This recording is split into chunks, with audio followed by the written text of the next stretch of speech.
Behavior is making a major change to the hook mechanic. They're also buffing the Night and Singularity, along with buffing 12 different perks, one of which is an old Survivor favorite being brought back to its full glory. The major change for the Knight is that he will now be able to pick which guard he wants to use and is no longer stuck in the rotation. They're also adding counterplay for survivors. If the Knight is within 8 meters of his guard, it will deplete 3 times faster, meaning that it's less likely they will be able to just lay down a guard at a loop and chase you down, which I'm super excited for because I hate versing Knight.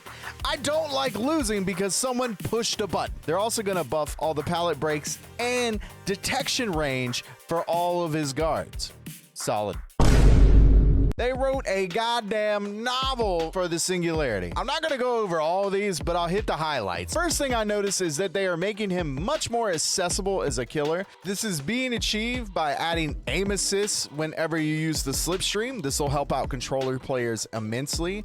And one change that'll help everybody out, including my ass, whenever you switch to a biopod, which is his cameras that are around the map, it will automatically snap on to the survivor that's nearest to you if they're in your line of sight. This will help not being as disoriented when you play them, and hell yeah! And lastly, for both of these killers, they are going to add some of their most used add-ons partially base kit.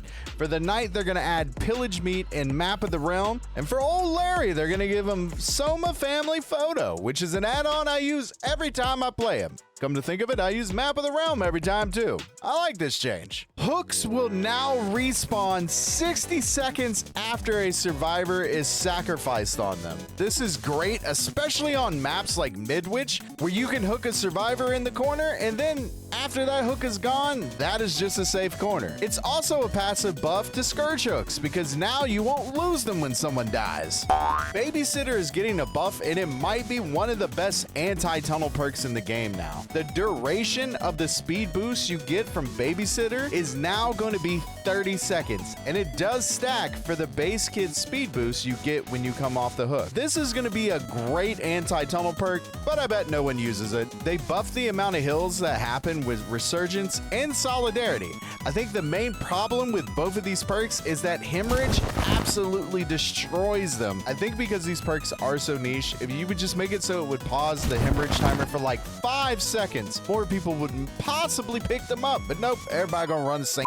They're increasing the healing bonus with Empathetic Connection to 30%, and they're lowering the debuff you get when you hit skill checks with Autodidact. Hell yeah. They are severely lowering the cooldown on Trella Torment, Dragon's Grip, Oppression, and I'm All Ears. Hell yeah again!